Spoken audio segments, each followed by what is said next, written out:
Hello दोस्तों, आप सभी का स्वागत है आपके अपने YouTube channel sine math classes पर।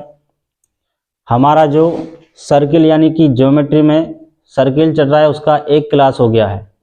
आज दूसरा क्लास करेंगे। उम्मीद करेंगे कि आपने पहला क्लास देखा होगा और अच्छे से समझ में भी आया होगा, क्योंकि हमने पहले पार्ट में व्रत से जितनी भी बेसिक बातें हैं उन सभी की चर्चा हमने पहले पार्ट में की है। आज दूसरे पार्ट की ओर बढ़ेंगे, लेकिन इसमें कुछ हम आपको क्वेश्चन भी करवाएंगे। जो आपने बेसिक पढ़ा है उतने ही आपको प्रश्न भी करवाने वाले हैं, जो कई बार एग्जाम में पूछे भी गए हैं। ऐसा नहीं है पूछे नहीं गए, छोटी छोटी चीज़ ही आपसे पूछी जाती है एग्जाम में। जब आप छोटी चीज़ों को करेंगे नहीं तो बड़ी चीज़ कहाँ से आएंगे। तो सबसे पहले आप छोटी चीज़ों पर ध्यान दीजिए, उसका बेसिक पढ़िए ढंग से। आज की क्लास को स्टार्ट करते हैं। अगर आपको वीडियो समझ में आ जाए, क्लास अच्छी लगे तो चैनल को ज़रूर सब्सक्राइब कीजिए। अभी नहीं, पहले वीडियो देखिए, कंटिन्यू वीडियो देखिए और फिर आप चैनल को सब्सक्राइब कर सकते हैं। चलिए स्टार्ट करते हैं आज की क्लास। दोस्तों, ये आपको सर्कल दिख रहा है व्रत। मैंने आपको फर्स्ट वीडियो में बताया था कि किसी भी जीवा कब बनती है, तो व्रत पर स्थित दो बिंदुओं को मिलाने वाली रेखा आपकी जीवा कहलाती है। जीवा द्वारा केंद्र बिंदु पर, ये केंद्र बिंदु है, केंद्र बिंदु पर बनने वाला कोण उसी तरफ की परिधि पर उसी जीवा द्वारा बनने वाले कोण का दुगुना होता है। ये केंद्र वाला, ये मैंने आपको बताया था पहली वीडियो में। यानी आप इसे अगर 20 डिग्री कहते हो तो ये वाला कोण 40 डिग्री हो जाएगा। अगर ये 60 डिग्री है 120 डिग्री हो जाएगा। यानी ये वाला कोण इसका दुगुना होगा और ये वाला कोण इसका आधा होगा। और दूसरी बात, अगर इसको नीचे की तरफ बनाएं इसी जीवा द्वारा नीचे, तो ये वाला कोण अगर आपको निकलवाने के लिए कहे, नीचे वाला कोण इसी जीवा द्वारा नीचे की तरफ वाला कोण आपको निकालने के लिए कहे और ऊपर वाला केंद्र बिंदु वाला कोण आपको दे के रखे, तो कैसे निकालेंगे? इसका नाम दे देता हूं मैं ए, बी, सी और ये डी। यानी ए डी बी आपको निकालने के लिए कहे, ए डी बी, तो आपको क्या करना है? 180 डिग्री में से ये ऊपर वाला कोण घटा देना, ए सी बी, कोण ए सी बी इसका आधा घटाना है। ये आपको निकल के आ जाएगा डी वाला कोण। इस कोण को लेते कैसे, देखिए, जो भी कोण आपको निकालना है उसको बीच में रखना है। जैसे मैं इस डी वाले कोण को निकाल रहा हूं तो मैंने लिखा ए डी बी, और इस कोण जो दे रखा है उसको ए सी बी, ये जो बीच में आना चाहिए, जो भी कोण आप यूज कर रहे हो या निकाल रहे हो। क्लियर? ए सी बी का आधा।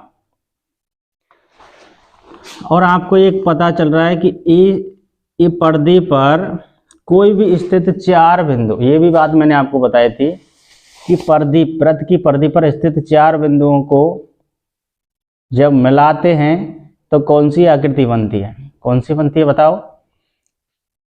तो क्या बनता है? एक चतुर्भुज बनता है। ये भी बिंदु है, ये भी बिंदु है, ये भी बिंदु है और ये बिंदु, 4 बिंदु हैं पर्दे पर।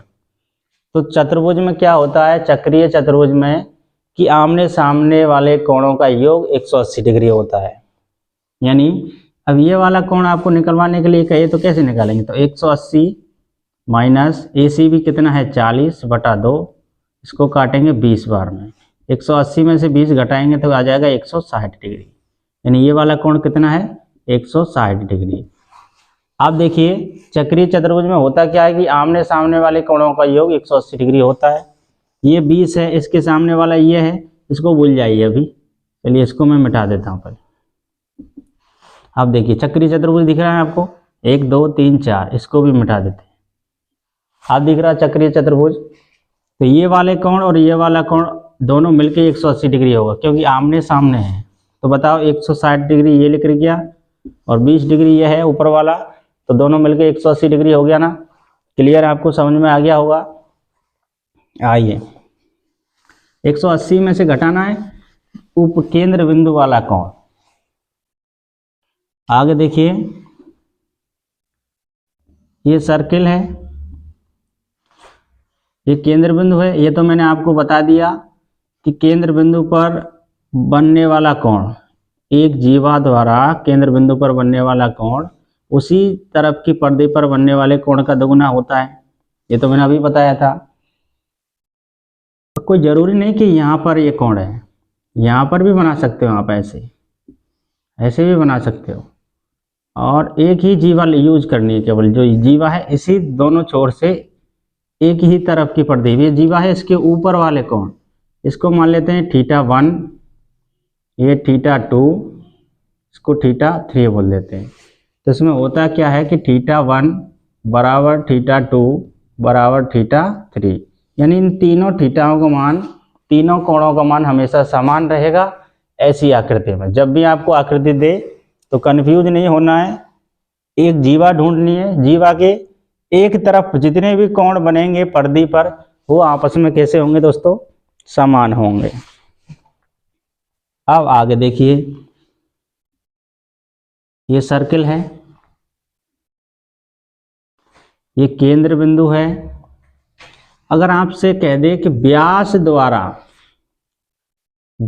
द्वारा पर्दे पर बनने वाला कोण कितना होता है, ये जो मैंने कोण बता दिया, बना दिया, ये वाला कोण कितना होता है, तो ये व्यास है। व्यास क्या होता है कि केंद्र बिंदु से होकर जाने वाली रेखा व्यास कहलाती है। तो ये वाला कोण हमेशा 90 डिग्री पर मिलेगा, पर्दे पर जो भी कोण मिलेगा वो 90 डिग्री मिलेगा। चाहे आप इधर भी खींचिए, कोई दिक्कत नहीं है, ये भी क्या है 90 डिग्री बनेगा, समकोण बनेगा। अब चार देखो, चक्रीय चतुर्भुज हो गया, 1 2 3 4, 90 90 हुआ है 180 डिग्री।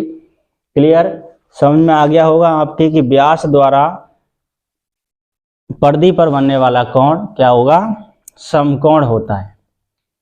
बिल्कुल ध्यान रखना, जब भी आपको ऐसा चित्र कहे, ऐसा फिगर बनाने के लिए कहे या दे के रखे, तो आपको समझ जाना है कि ये व्यास है या जीवा है। जीवा है तो जीवा द्वारा केंद्र बिंदु पर बनने वाला कोण उसी तरफ की, उसी जीवा द्वारा पर्दे पर बनने वाले कोण का दुगुना होता है केंद्र बिंदु वाला। क्लियर। और व्यास से अगर कोई कोण खींचेंगे आप पर्दे पर तो वो हमेशा क्या होगा, समकोण होगा। देखिए ये वृत्त है, ये इसका केंद्र बिंदु है।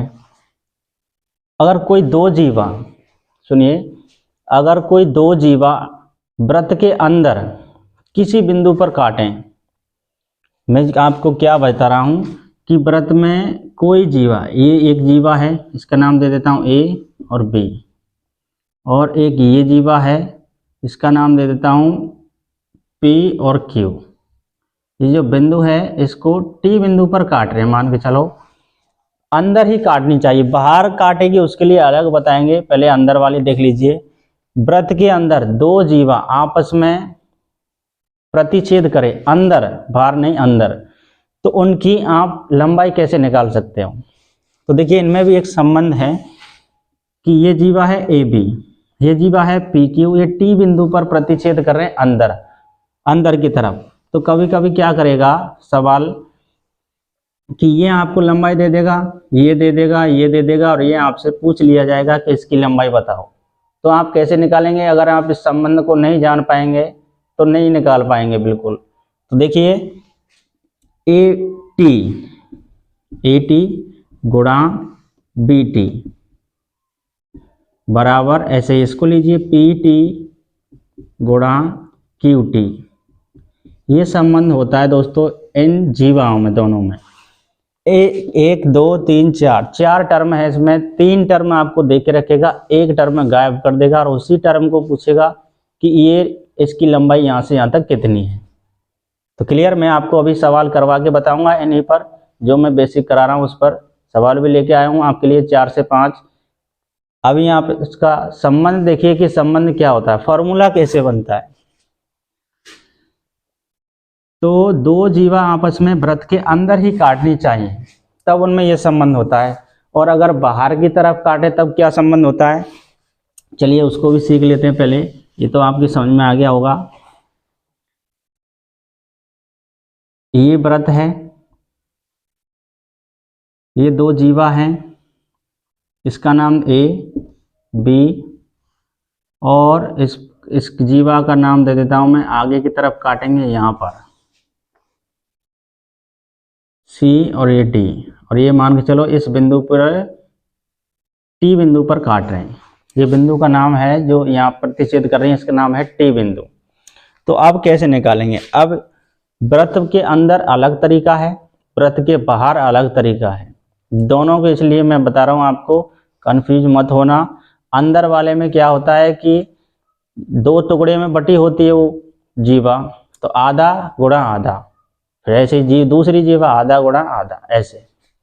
अब इसमें क्या है, तो इसमें आपको बाहर जब भी काटे कोई जीवा आपस में, तो आपको पहले बड़ा लेना है ए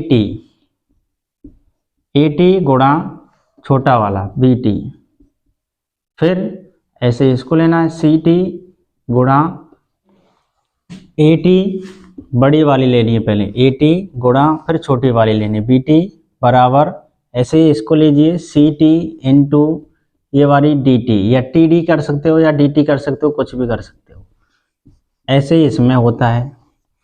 लेकिन ये थोड़ा सा उससे अलग है क्योंकि ये बाहर जाके मिल रही हैं और वो उसमें क्या है कि वो अंदर ही मिल रही थी, इसलिए वो छोटी इंटू छोटी किया था हमने, इसमें बड़ी इंटू छोटी करना है। ये आपको बिल्कुल याद रखना है कि इस वृत्त के बाहर जाकर मिल रही है दोनों जीवा या अंदर जाके मिल रही है। इनमें भी यही संबंध है कि तीन टर्म आपको देखे रखेगा, एक टर्म गायब कर देगा। हम जब सवाल करेंगे तब इसमें और चर्चा करेंगे। अब इसमें थोड़ी आगे और देखते हैं, कुछ और रोचक बातें देखते हैं वृत्त में। अब कोई जरूर नहीं कोई दो जीवा हो, ये दो व्यास भी हो सकते हैं आपस में, ये व्यास ऐसे आया और एक व्यास ऐसे गया, ये ए ये बी ये सी और ये डी, इसमें भी ऐसे, ये अंदर ही तो मिल रहा है, तो अंदर वाले में क्या किया था मैंने, इसको नाम वो दे देते हैं ए ओ इंटू बी ओ बराबर सी ओ इंटू डी ओ, इसमें ये संबंध होता है। अंदर जब मिले तब आपको छोटी इंटू छोटी करना है और जब बाहर मिले तो बड़ी इंटू छोटी करना है। क्लियर, आपको समझ में आ गया होगा। अब देखिए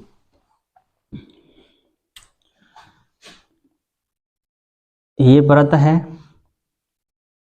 कोई जीवा किसी टेंजेंट के साथ मिले तब क्या संबंध होता है। टेंजेंट मतलब बोलते हैं उसको स्पर्श रेखा।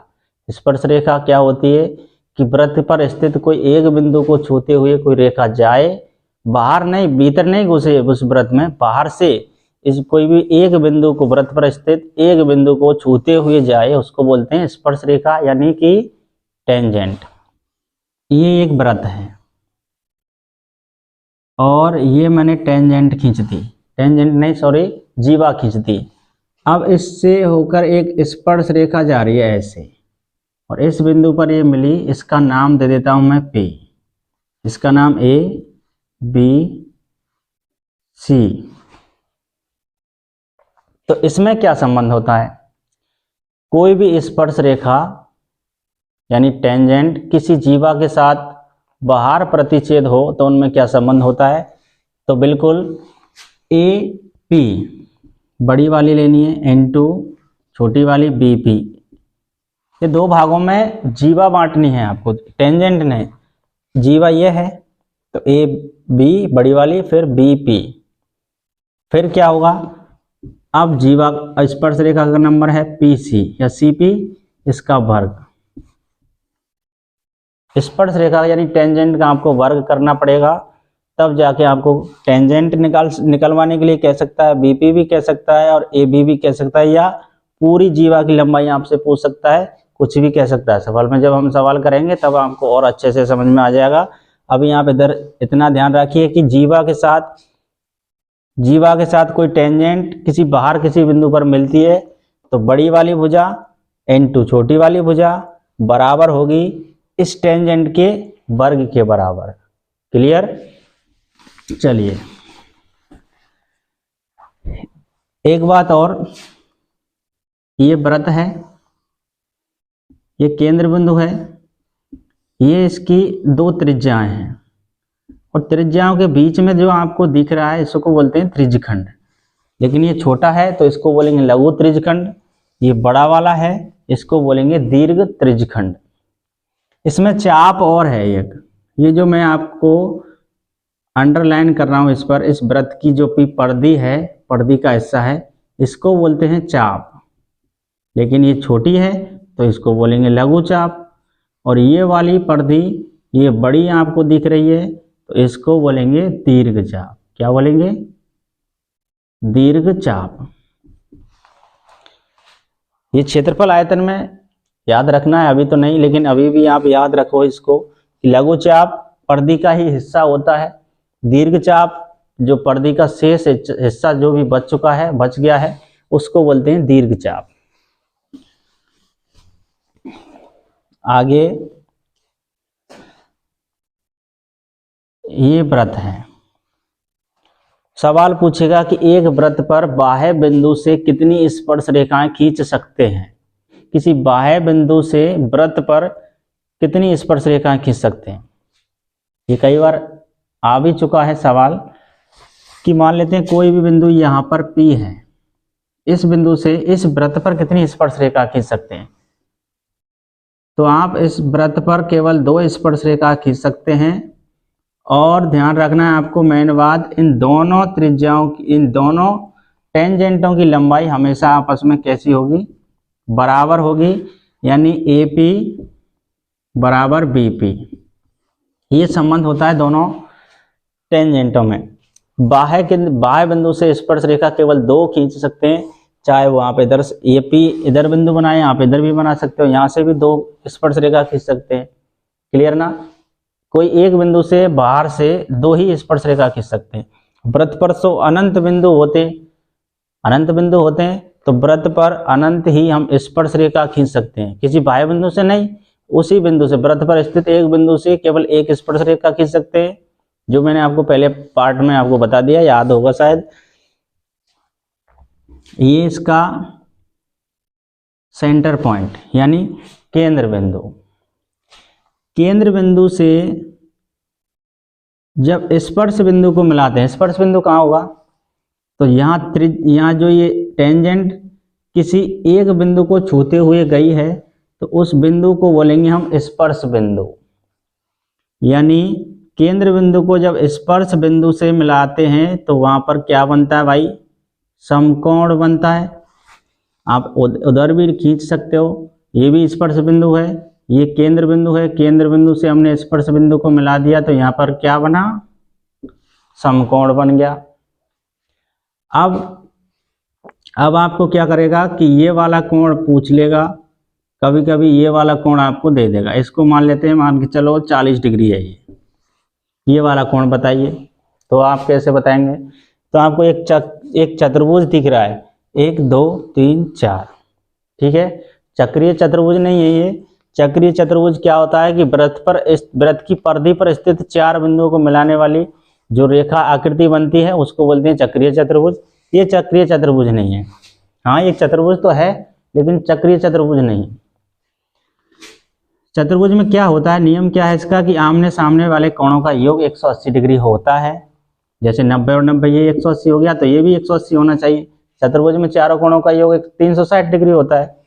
तो ये 40 है तो ये कितना हो जाएगा? आप 180 में से इस 40 को घटाएंगे तो आपका आंसर आएगा 140 डिग्री। ये वाला कोण 140 डिग्री है। अगर आप यहाँ से एक लंब समद्विभाजक खींच देते हो ऐसे, तो ये 140 का है तो आधा बट जाएगा ऊपर 70 में, आधा नीचे आ जाएगा 70 में। तो 70 70 140 हो गया। ये भी बटेगा 20 ऊपर और 20 नीचे।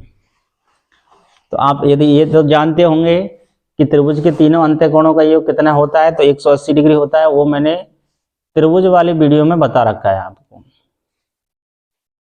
तो अब यहाँ देखते हैं 180 होता है क्या? 90 और 70 160 होते हैं।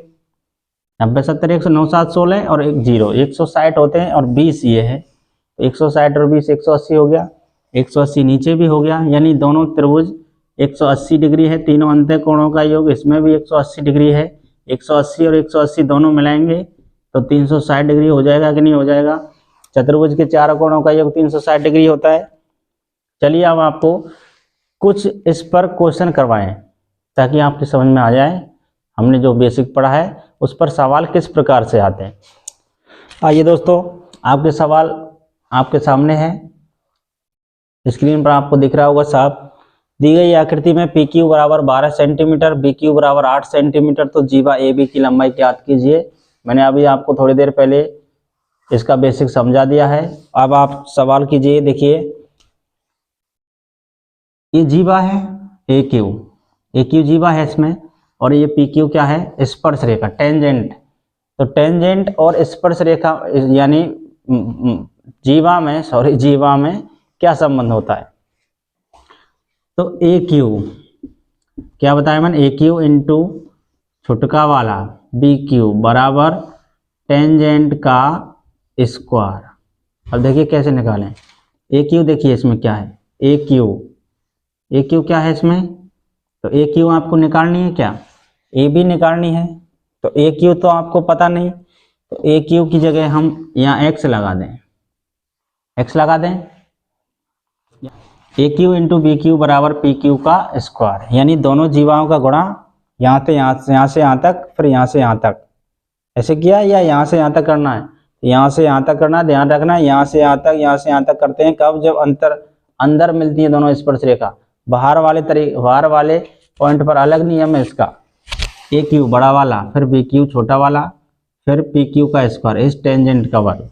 ए क्यू तो आपको निकालना है, इसमें ए क्यू निकालना है या ए बी निकालना है, तो ए बी निकालना है।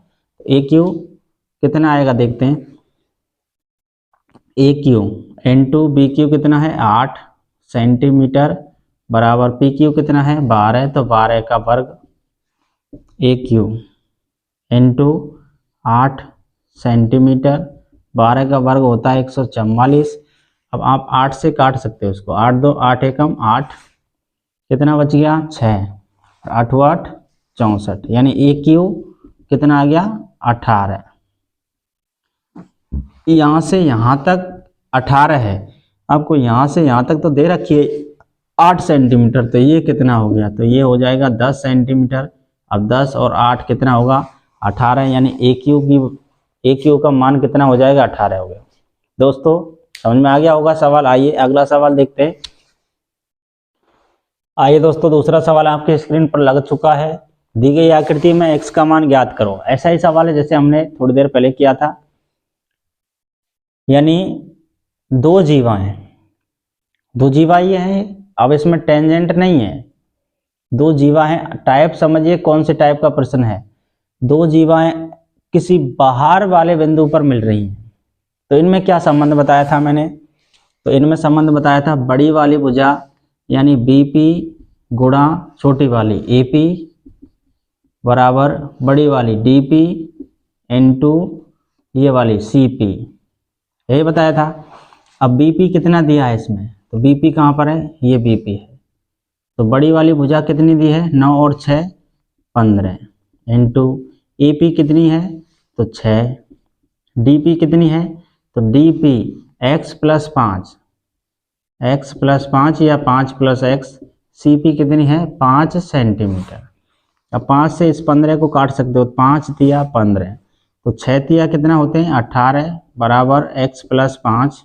अब ये 5 इधर आ जाएगा तो 18 में से 5 आप घटा सकते हैं, बताने की ज़रूरत है नहीं। x बराबर कितना आ गया 13 सेंटीमीटर, और x क्या मानी थी हमने, इस डीसी की भुजा को माना था जो आ चुकी है आपकी 13 सेंटीमीटर।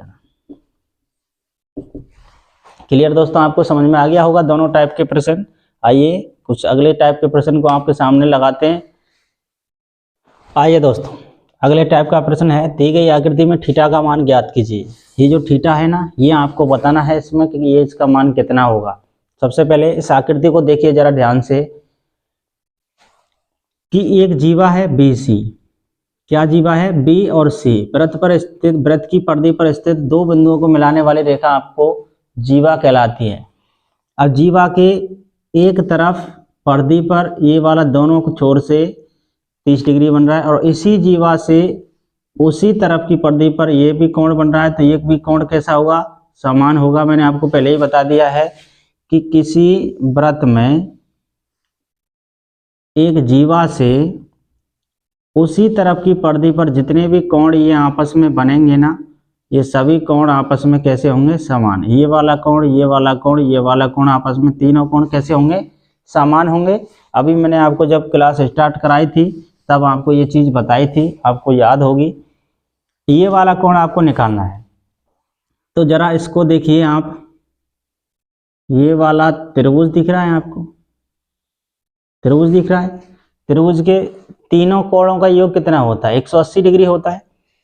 तो आप 180 में से, यानी कोण B, इसका नाम दे देता हूँ A, यानी कोण A प्लस कोण B प्लस कोण C बराबर कितना होगा? तो ये होगा 180 डिग्री। तीनों कोणों का ये 180 डिग्री होगा। और इधर भी देखिए आप, ये भी त्रिभुज दिख रहा है आपको। तो ये थीटा किस में आया? तो ये इस वाले त्रिभुज में आया, ये थीटा। इस वाले में तो ये आया नहीं, क्योंकि इस वाले में तो ये यहाँ से यहाँ तक है, तो ये वाला कोण रह गया इसमें। तो इस वाले त्रिभुज में ये थीटा आ गया, बीच में आ गया, नहीं आ गया? ये थीटा आ गया। तो ये 30 है तो ये भी 30 हो गया। बिल्कुल कंपलसरी बात है, क्योंकि एक ही तरफ बन रहे हैं जीवा से ऊपर की तरफ, तो दोनों ये कोण आपस में समान होंगे। तो ये 30 है, ये 110 है। तो 30 प्लस 110 बराबर कितना होगा? 140। दो कोणों का योग 140 है, तो तीसरे कोण का योग हम निकाल सकते हैं। 180 में से 140 को घटा दीजिए, आपका आंसर आ जाएगा 40 डिग्री, जो इस थीटा का मान है। यहाँ पर आप 40 डिग्री रखोगे तो 180 डिग्री हो जाएगा। देखिए 140, 110 और 40, 150 और 30 हो गया 180 डिग्री। क्लियर? आज की क्लास आपके समझ में आई हो तो दोस्तों चैनल को जरूर सब्सक्राइब कर लेना, दोस्तों के साथ वीडियो को शेयर कर देना। आज की क्लास को बस यहीं पर रहने देते हैं, मिलते हैं आपके साथ अगली वीडियो में, जल्दी ही मिलेंगे। चलिए फिर, thank you, best of luck.